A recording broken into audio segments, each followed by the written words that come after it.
ago, my friend Ewan McGregor and I embarked on Long Way Round, a motorcycle trip around the world. Some of our most moving memories came from the visits to 3 UNICEF projects helping children in Ukraine, Kazakhstan, and the street children in Mongolia. Charlie and I were so touched by the work we'd seen UNICEF doing when we did the Long Way Round trip. And when we came back, we wanted to do more. UNICEF this year, one of their big drives is to help children who are dealing with the effects of HIV and AIDS. When people talk about this huge problem, people always go on about the AMTF and this TFTT and the ITAC and the BBAY, and you just think, what are these people talking about? We decided to go to Africa to see with our own eyes what was happening. 4 children live in this room, which is as grim as you could ever possibly imagine. He goes to bed every night by himself because he's lost his entire family to AIDS. He keeps it really clean, it's really tidy, and you know he looks after the whole place pretty well, but it's by himself. Some of the facts and some of the problems are so huge, but actually the solutions can be very simple. And we were surprised. And there is a huge, I mean, it's not all doom and gloom either, is it? I mean, there are some huge problems, but at the same time, you can almost see a sort of light. Yeah, there is hope. Well, I let him win, of course. When you need a shoulder to cry on, there's no one for you to rely on. The missing face is you. The missing face is you. It's called The Missing Face because in the ocean of statistics, it's very easy to forget that what we're talking about is our boy who's looking after his 3 brothers and sisters, or our girl who's looking after her 4 brothers and sisters. We both met, me in Malawi and Charlie in Swaziland, children who'd been orphaned to AIDS. Kids who have either lost both, and in many cases both, or in some cases one of their parents. And the idea of one of our kids, a 5-year-old child, living on their own, looking after themselves, is stuff that you might read in a children's story or something. But there, it's a reality. Children are living on their own, looking after themselves. How do they cope without having parents, Because, I mean, that is unfathomable for us to think of that, isn't it? So, we're standing here now and I've got running water, we've got a fridge, light, the whole lot, and it's pretty easy and you can knock up a meal in a couple of minutes. I met this little boy, Majabe, who lives all by himself, and he does all his own cooking, everything by himself, and he spends 2.5 hours cooking his meal. Majabe was 13 when he lost both his parents to AIDS and has lived on his own for the last 2 years. He goes to bed every night by himself in his own house, and there's no one there, there's no mother there to tuck him up and give him a kiss goodnight. And I mean, I give my children every night. I go to tuck my kids in and give them a kiss. And, in the morning they come running up to my room and jump in my bed and have a cuddle. And he can't do that. It's nice. It's good. The radio, you like the radio? Yes. It's lovely. It's very cool. That's a bit sad, isn't it, really, when you see him arriving at home and you open the door and you think, oh, this is a really nice place. He's kept it really clean, it's all tidy. He looks after that whole place pretty well by himself. But again, it's by himself. We live next door. Majabe is one of the luckier orphans in Swaziland because he is helped by his own community. What I used to do, I used to come to him and tell him if there's no food, because there's nothing other thing that I can help him about. But what I know, he was traumatized when the father died, because he's the one he was depending to him.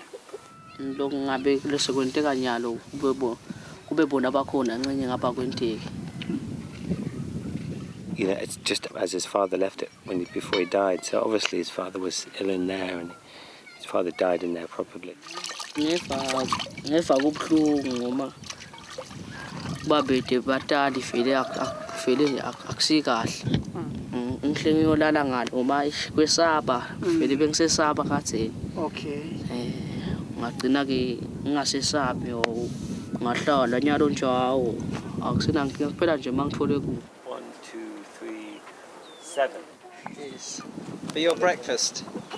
No, mangihlala makanza finance sengihlala tinkukhu kan makanza tabe setiyatala nabe setibadile awuya wasetiningi lapha mangishayekile bangutile imali ngombe udidi ngole njengabo sipho. He doesn't want to leave the land because someone else is going to take it. He's worried now because one of the outbuildings has just collapsed and the fencing is starting to rot and fall down, and he doesn't know how to fix it. You can see it's just starting to fall apart. He can't keep his goats and all this kind of stuff because they keep breaking through the fences. Yeah. It's a nightmare for him. Ngabekisa nje njengala khaya nje kube kunabo lokulawa letindlu ngabe khona sebatafile.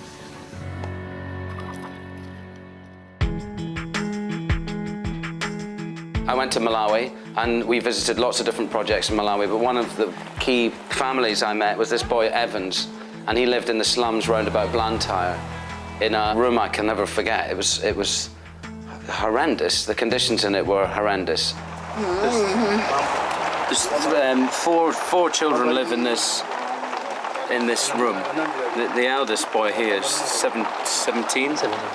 Just had an epileptic fit, and then there's the 11-year-old boy, probably a 6-year-old boy and a baby, and they live in this room, which is as grim as you could ever possibly imagine. I've never seen a grimmer sight in my life. I've never seen a grimmer sight in my life. It was dirty. Everywhere was covered in filth, and the blankets that they sleep on were thick with grime and dirt. There were flies and fleas crawling on everything. It stank, and this family of 4 people lived there. And I just felt bleak and empty and horrible.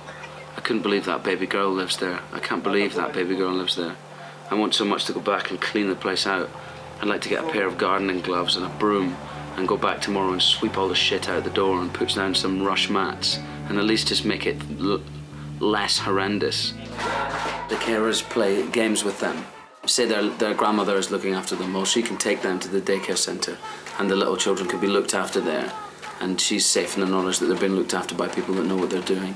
And then we met this really lovely girl who was 16. She'd lost both her parents, and she was coming to the centre and she showed us this memory book where they can put down their thoughts and feelings about the parents that they've lost. She's remembering what she used to play when she was young. She used to play a game like this. This girl's book was full of incredible, the pictures of flowers and the word love written, and a picture of herself playing with a football, because she liked to play football. So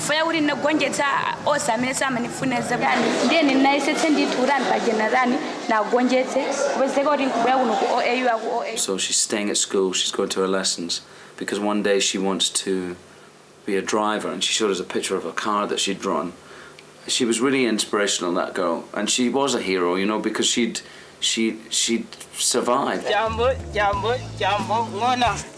It's the most incredibly powerful place, that place, because it just it's positive, it works, and it's teaching people to help one another. I thought it was phenomenal.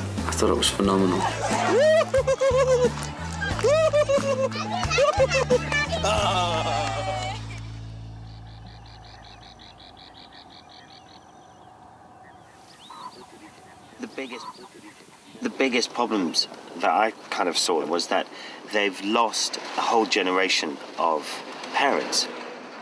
We were not aware as a nation that indeed we had orphans, because these children were invisible. When the parents would die, the auntie or the grandparent would take them in. Yeah. But then, unfortunately, as the years went by, even the people who were taking in these children were dying themselves. That's when it became such a huge problem. And then communities came up with their own initiatives of taking care of their own children, because we have this timeless principle in the country that it takes a village to raise a child. The centre is here primarily to look after children, obviously, who are abandoned through HIV or whatever. But there are cases as well where people, just can't get work, can't cope, and just don't have the money. So they come here to get a little bit of education, a little bit of food. Maybe the parents get a chance to, or the people who look after them get a chance to do some work in the mornings. When they come, we teach them. After that, they eat, then they go home. Oh, thank you very much. Thank you. I appreciate that. I hope I'm not stealing anyone's food. So here we go. Here's your food. Yum. It tastes delicious. It's rice and sort of beans with, and they've got a little bit of vegetable in there. They've got salt and pepper. It's actually really quite tasty.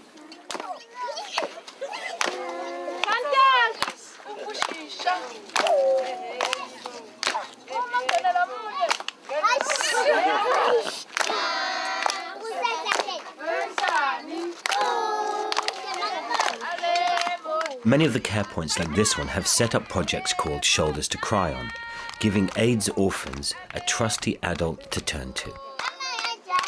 We're here to find out a bit more about what Shoulders to Cry On do. A lot of children are undergoing a lot of abuse. Their property is taken from them when the parents die, and a lot of these children are moved from their homes to maybe neighbors or extended relatives, who in turn, many times, abuse the children sexually. So it was then felt that there is a need for someone who will be established within the community to care, to provide the care and support for the children. Somebody I can go to and tell my story to, somebody who will keep my story in confidence, somebody who will provide me with the love that I have lost. We're here to meet some of the children that the Shoulder to Cry On people look after. And we're just going to find a little bit about you look after these 3 children in this household. Yes. And could you just tell us a little bit about what happened to them and why they're here? La silihlombe lekhale la sefika la ekhaya sakhanza ukuthi kunebantwana kwashona makwabo nyalo nga 2006 kwase sekushona lo baba wabo nyalo nje se ma double orphans abasena baba abasena. The aunt looks after them. The aunt looks after them. Okay.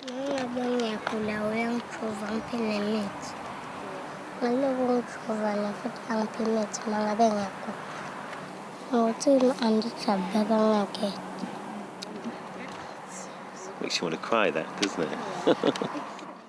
It's a game they play, table soccer, but they use bottle tops. Yeah. Go for the top right-hand corner. Oh, good goal. Yes. Oh, wow.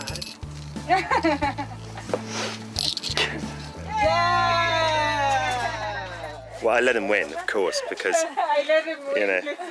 No, I did, honestly, I did let him win. Congratulations, Swaziland won. Cut.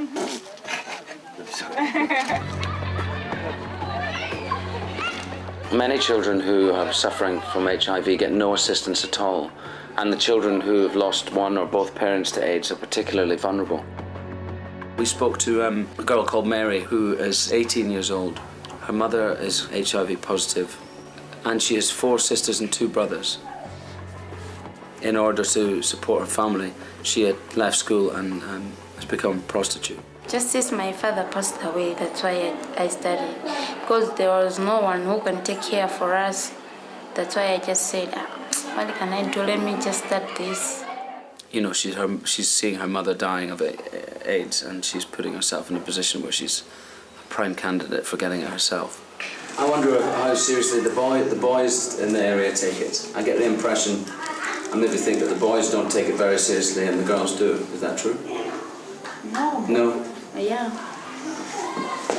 Everybody realises the dangers of the disease.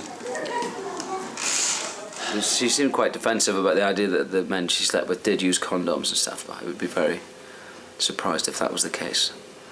But she didn't seem to see any other way out, and it was very depressing. I just want to go back to school because I really want to be. I want to be like someone. I feel so sorry for my life because sometimes I just feel like, what have I done wrong in this world?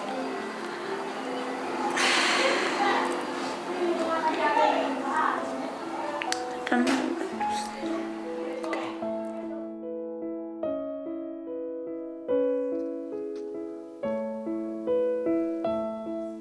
Charlie and I both noted a lack of men and women our age. I did. There was just no guys around, no father figures around. There were old grandparents, men and women, and then there were young children. And really, it was amazingly weird to not have any kind of adults around.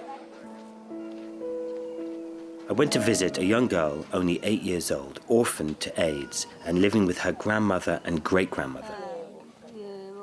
In this culture, it's polite to not look at each other in the eyes and to keep your head down. And if you do look at each other in the eyes, then you are challenging them. But the grandmother says, okay, in school you have to look up and listen to the teacher. And here, of course, you have to keep your head down. But because we're here, they want her to look up and to tell her story.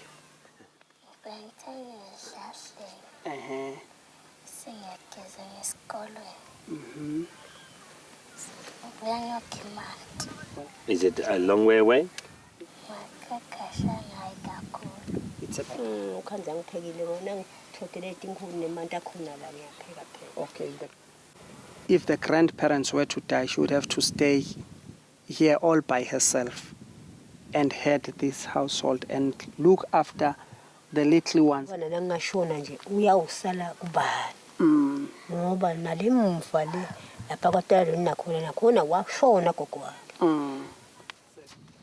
Oh, lovely. In our cultural context, it is quite unacceptable to take children and put them into hostels. I think they consume a huge amount of food. Children like this little girl are better off living with extended family or within the community, though many do remain living on their own. This is exactly the effect with the family I'm visiting next. I mean, she's 18 years old. She looks after 3 siblings, and both her parents have died. Oh, hello. It says here, no boys allowed. Big house. Lots of work. This is exactly the effect of what happens when both parents have died from HIV and that they are orphaned. What are you cooking for lunch?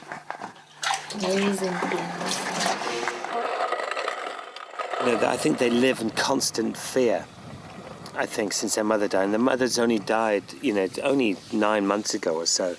Why not safe? You're not safe. Why are you not safe?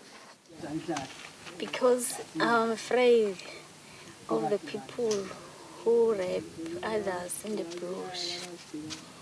Because sometimes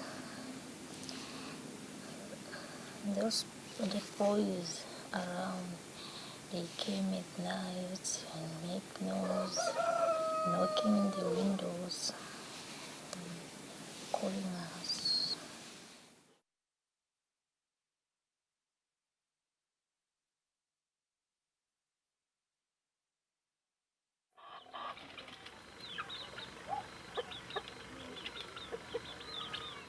To see more about how Mujaba coped on his own, I decided to stay overnight in his homestead, so I had to put up my tent before it got dark. Night time? And Mujaba gave me a hand.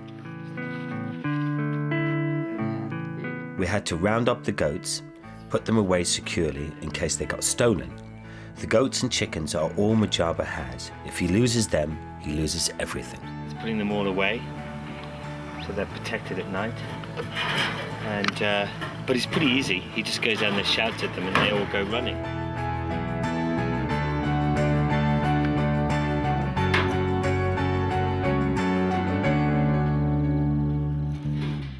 It's about 6 o'clock right here, and if we were at home, probably just finished doing a bit of homework with the kids. Myself or Ollie would have cooked dinner for the children, and about 7 o'clock we'd eat with the kids, and then they could have a bath, maybe watch a bit of telly, and then go to bed. They're not ready? After 10 minutes. After 10 minutes.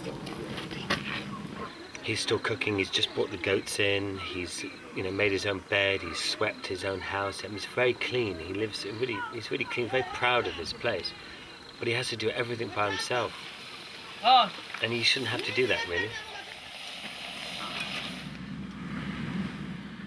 I mean, he's just boiled up some beans and some oil and some salt. Quite a lot of salt, actually.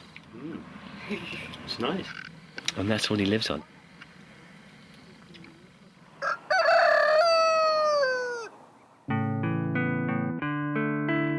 Then he gets up at 5 to do his chores and his bits and pieces, and then he's off to school. And that's his day.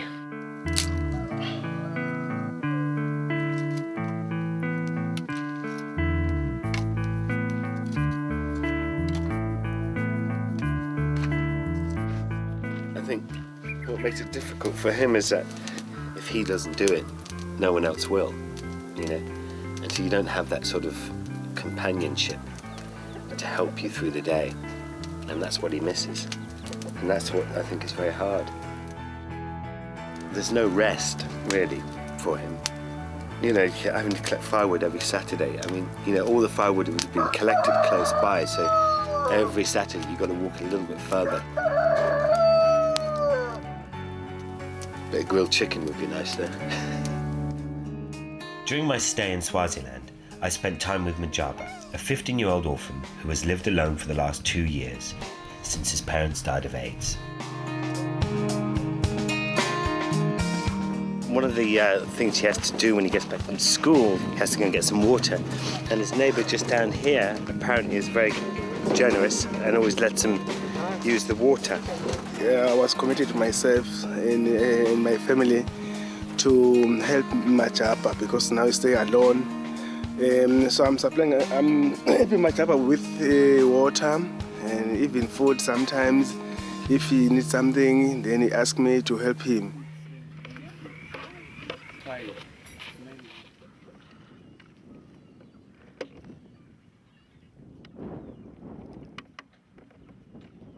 Singatshela nje ukuthi kude vele lokugcina sengiyobona nje ekukhuleni kwami mase kumbe ndaqhubeka kumbe ngikhule kumbe naye kumbe ngancimba ngahla khona ke nathi kumbe into asami sigcine sithole lo ngathi kahle ngani senifane nalemnye ethu.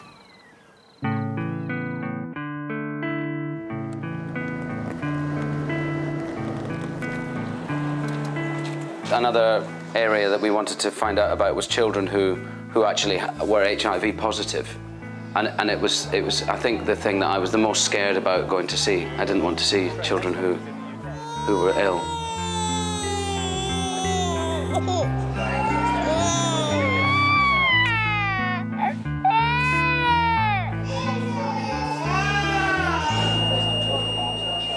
Thokozane is a child who's a year old. She grew quite well for the first 4 months of life and was 6 kilos when she was 4 months old, but then put no weight on over the following 7 or 8 months and met the criteria as a child who had malnutrition for starting on antiretroviral treatment. So she started on antiretroviral treatment 2 weeks ago.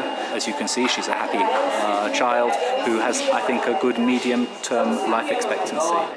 It was starting to feel like it was an everyday thing, which is exactly what it is here. In Malawi, AIDS and HIV is an everyday thing. And it strikes me, and from coming from the country where we come from, that how fortunate we are.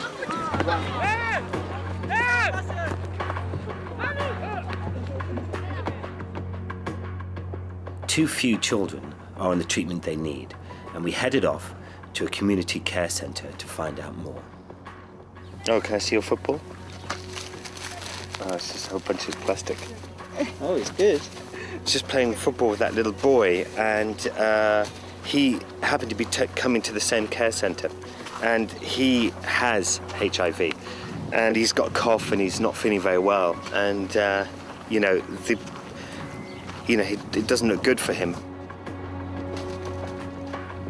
Some kids are on antiviral drugs and others aren't, and it doesn't look like that this kid is on them, and that brings up the question: is why isn't he on them? The drugs are free, but we still have challenges of accessibility in terms of money to board a bus. For those 10 kilometers, some people cannot even afford. So you find some children may not be able to access the drugs. This is where we find that we really need the community, the full involvement of the community and the support groups of people living with HIV and AIDS. And that's what we always say, that the ART program will not succeed if communities are not involved fully. And ART means? Antiretroviral therapy program in this country, because it's well set, drugs are there, free of charge, but problem is access. This little boy is in the minority. He is living with HIV and actually has the right drugs, which so many children don't have. The problem is that the child dosages don't exist, so they have to break the adult pills in half. Here is the dosages for the little boy. What is written on here is saying that he has to take half the dose. Half during the day, I think, and this is night. And half during the night. It's a sad situation to find adults' tablets being broken down. So there's definitely need to make available pediatric preparations for children, and also to make sure that those drugs services are available to the children. The children are also able to access multivitamins. Right. It's sad because this little boy has the drugs and the other little boy doesn't, and that's the difference between staying alive and dying. We have to balance now the issue of care, that is for those who are already infected, but also we have to make prevention services, especially prevention of mother-to-child transmission, from occurring, so that once we are done with those whom we are treating, we should have fewer children getting HIV infection.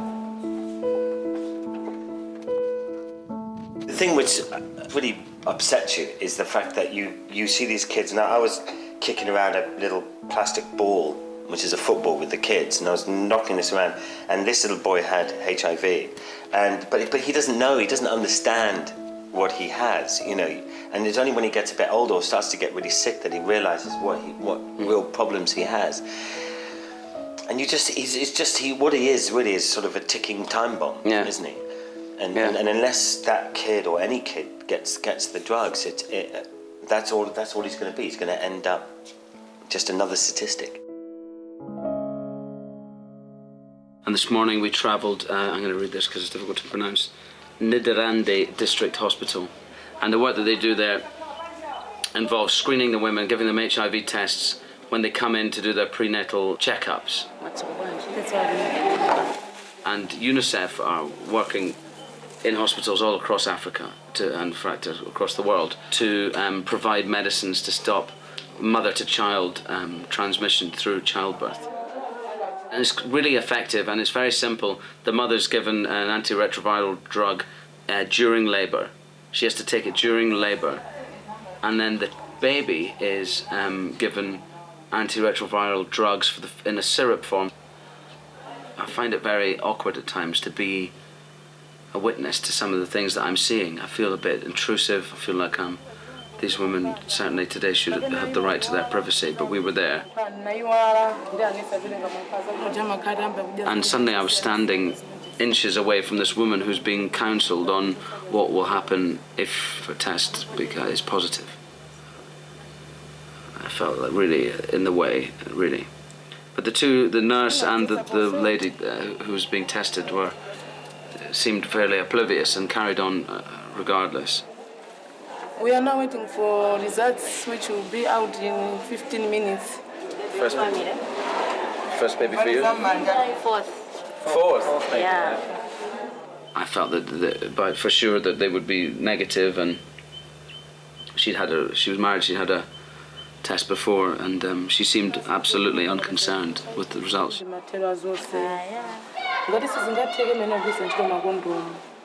The results are the same, 2 lines of red, which means that she's HIV positive and is negative syphilis.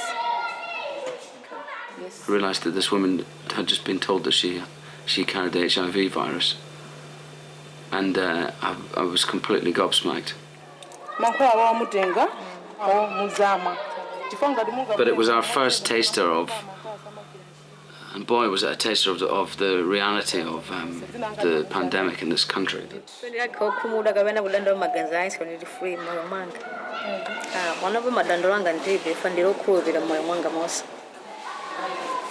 I mean, obviously that's a very private thing, but it seemed to me like she took it like it was a bit of bad luck, you know. But what we learned there was fascinating about how simple it is to prevent her baby and her womb from becoming HIV positive too. That took me completely by surprise.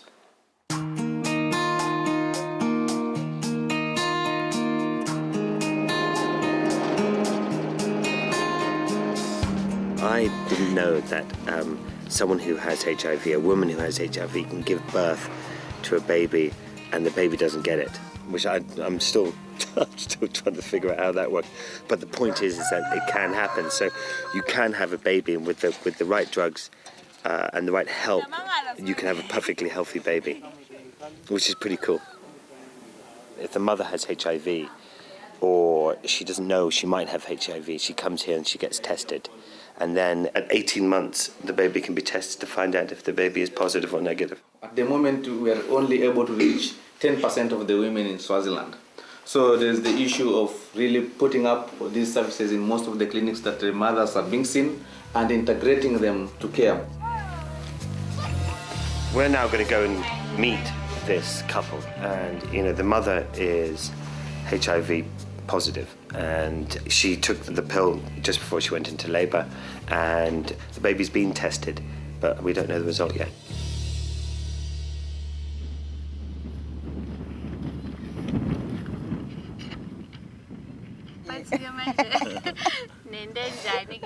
We were greeted with some fantastic news. The baby was HIV negative. Angakhoni nje kwakona lokukhuluma nalomkhulu ngoba bekabhizi. Ngive ngijabula kakhulu ukuthi umntwana nami akangeni kulesimo lengiso. Jabule kakhulu. How was your feeling for that 18 months while you were waiting for the test? Japhinze nginikele lithemba ukuthi hayi utawuphila njengami ngoba nami nabo solo ngiyaphila. Kanti isikhathi lesiningi nje nalomkhulu uyazamela ukuthi nje acoce angivuthude ngingabi nenkinga. It's attacking the flies.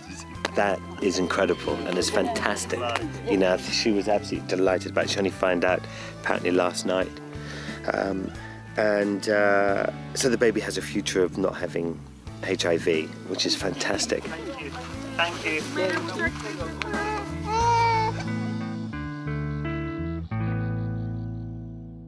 There's still a terrible kind of ignorance about how you get AIDS, what happens when you get it, and how to prevent yourself giving it to other people. Because there's a terrible stigma about having the disease in Africa.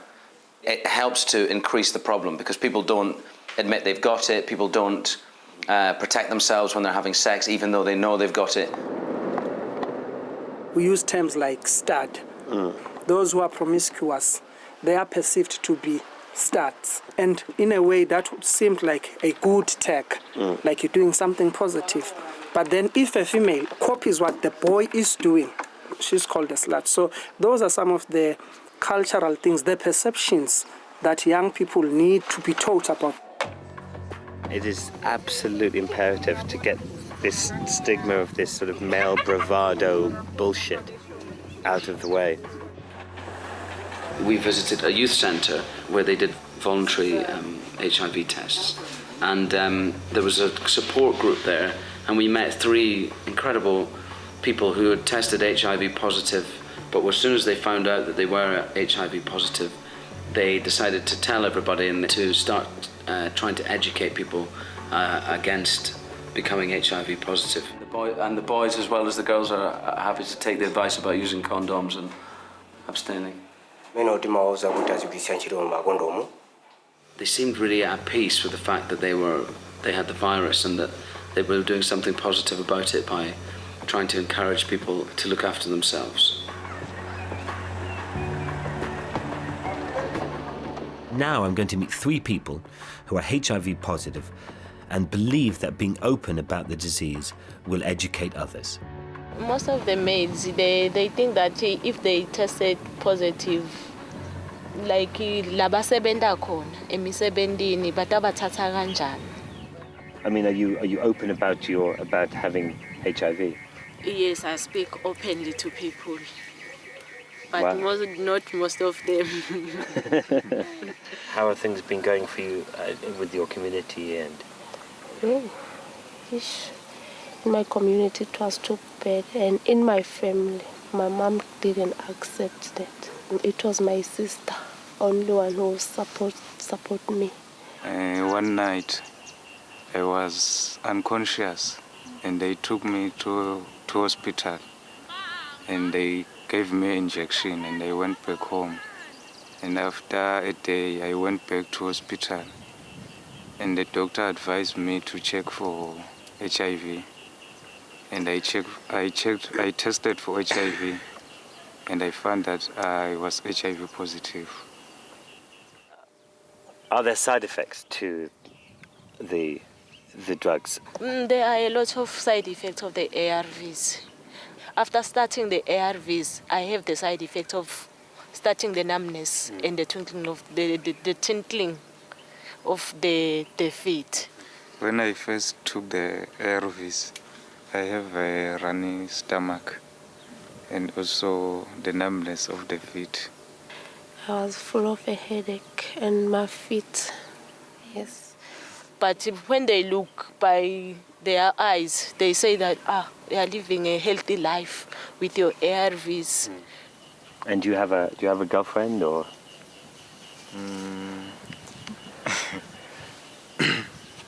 At the moment, I don't have. But when I was sick, my girlfriend had passed away. Yes. Oh, I see. I'm sorry. Yes. So, first of all, my girlfriend was sick for a year. Yes, and she didn't go for a test, so I didn't know how she passed away. And I discovered later that maybe if she would have tested, maybe they would have caught maybe she was HIV positive, I don't know. Right, and then maybe if she'd been tested, she'd go into the drugs, and then she'd maybe still be here, maybe. Yeah.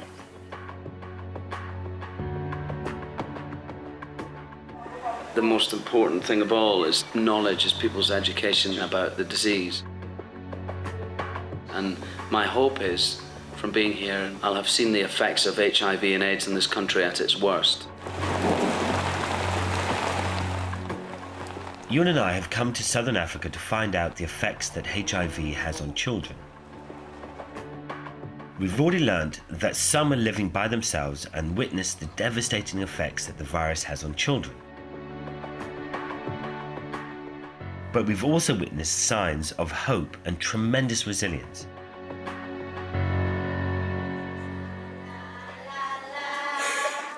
There was a lot of education going on there as well. People were talking about HIV and AIDS. It wasn't stigmatized. I thought that was the most hopeful thing of all. Like Charlie and our kids know an awful lot about the environment at school that we never got taught about it when we were at school. No. And the same there in Africa. These children are learning about HIV and AIDS. This is not just about children in Africa, this is a global problem. Children are missing out on their childhood, things that we take for granted. Rise up, orphan children. You have the right to live. What have you done to deserve this? This was a world of peace. Now you've turned it all into a world of misery. Why, AIDS? Go back where you come. African children, let's stand up and fight this battle. Let's fight it. You took away my mother and you took away my father. The population of people is decreasing worldwide because of you. I trust no one in this world, but everything is gonna be alright. And I looked at the tiny little kids in the background, and I thought, that's the hope. That's the reason why there's hope, because all of those little kids now will be familiar with the terms. They know about AIDS. They know about condoms. They know right from a really, really young age, and so they grow up with it, and they'll be so much better armed to deal with it, and hopefully stay healthy when they're older. You know, for a 15-year-old kid, he's very conscious about cleanliness and looking after himself. Mujaba is actually lucky because thanks to government grants, he can go to school. And what's amazing to me is that he takes it so seriously, even though he doesn't have a parent to nag him to go. He knows it'll give him opportunities in the future. So how many of you in your class? 59. Oh, 59, so not so bad. No, it's not very. Smaller than some. Pleased to be back at school? No, I have that school feeling. I never really liked school. So this is the report for This is the report from Mujaba. Yes. Oh wow, so fantastic. So he's really doing very well. Yes, he's doing well in class. Thank you very much, Anne. Take care. Good to see you. Thank you and good luck with the rest of the Bye-bye. Thank you. I think I've been very lucky to be able to go down and see firsthand about what the problems are. And I'm thinking of Mujabi right now. He's living by himself in Africa and looking after himself. The missing face is you.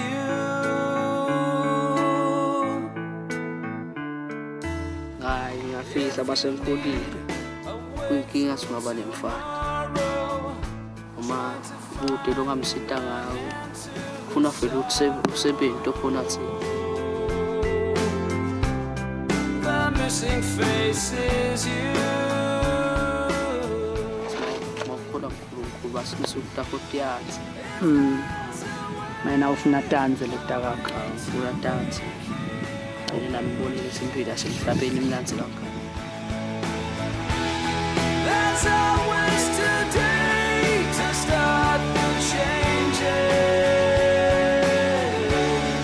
The missing face is you. The missing face is you.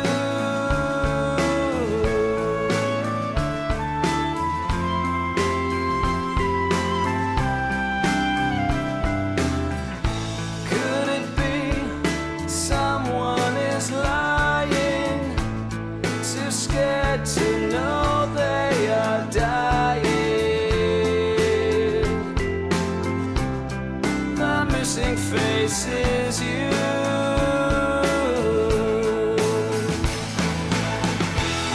If there's a way to break it,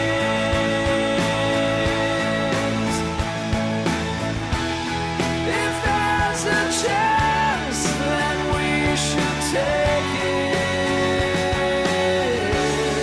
The missing face is you. The missing face is you.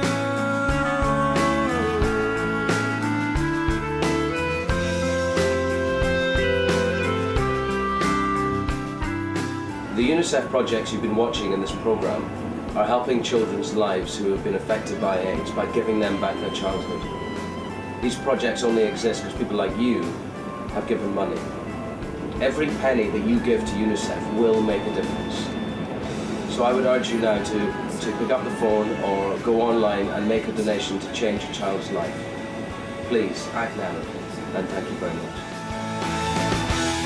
There's always today to start the changes.